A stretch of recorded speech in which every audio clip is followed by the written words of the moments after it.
দেখতে দেখতেই শীতকাল চলে এলো, আর শীতকালে হাঁসের মাংস রান্না হবে না, এটা কি কখনো হতে পারে? শীতকালে কিন্তু হাঁসের মাংসের টেস্ট অনেক গুণ বেশি বেড়ে যায়। আসসালামু আলাইকুম, আশা করি সবাই সুস্থ আছেন, ভালো আছেন। আজকের রেসিপি হচ্ছে হাঁসের মাংস ভুনা।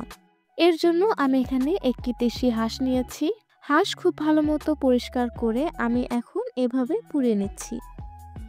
পুড়িয়ে নেওয়ার ফলে এর ভেতরে থাকা লোমগুলো খুব ইজিলি পরিষ্কার করে ফেলা যায়, এবং বাকিটাও কিন্তু আমি হাত দিয়ে এভাবে পরিষ্কার করে নিচ্ছি। এরপর এগুলো আমি কেটে নিচ্ছি। চুলায় তেল গরম করে দিচ্ছি গরম মশলা ও পেঁয়াজ কুচি। হালকা ভাজা ভাজা হয়ে আসলে দিয়ে দিব 2 চা চামচ পরিমাণ রসুন বাটা, 2 চা চামচ পরিমাণ আদা বাটা।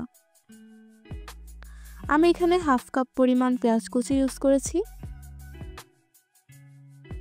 দিচ্ছি পরিমাণ মতো লবণ, 1 চা চামচ শুকনো মরিচের গুঁড়ো, 1 চা চামচ ধনিয়ার গুঁড়ো, 1 চা চামচ হলুদ গুঁড়ো। সামান্য পানি দিয়ে মশলা কষিয়ে নেব। মশলা কষানো হয়ে গেলে আমি এর মধ্যে মাংসগুলো দিয়ে দিব। মাংস দিয়ে মশলার সঙ্গে খুব ভালো মতো কষিয়ে নিতে হবে। এ পর্যায়ে দিচ্ছি 2 চা চামচ পরিমাণ লেবুর রস। লেবুর রস দেওয়ার ফলে খুবই সুন্দর একটি ফ্লেভার আসে, এবং অনেকেই বলে যে হাঁস রান্নার পর একটি গন্ধ থেকে যায়, তো লেবুর রস দেওয়ার ফলে কিন্তু ওই গন্ধটাও আর থাকে না। আর দিয়েছি 2 চা চামচ পরিমাণ টমেটো সস।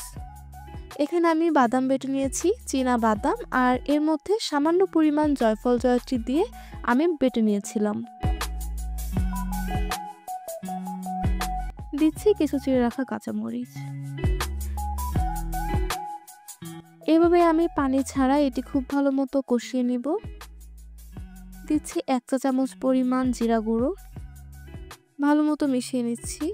আর আমি এর মধ্যে কিন্তু হাফ চা চামচ পরিমাণ গরম মশলা গুঁড়ো দিয়েছিলাম, কিন্তু সেটি আমার ভিডিও ক্লিপ নেওয়া হয়নি। মাংসর যে নিজস্ব পানি রয়েছে সেটা দিয়ে কিন্তু খুব ভালো মতো আমি কষিয়ে নিচ্ছি। এখন দেব 1 কাপ পরিমাণ লিকুইড দুধ। এভাবে হাঁসের মাংস রান্না করলে এর টেস্ট যেমন খুবই ভালো আসে, ঠিক তেমনি এর ভেতরে কিন্তু কোনো প্রকার গন্ধ থাকে না।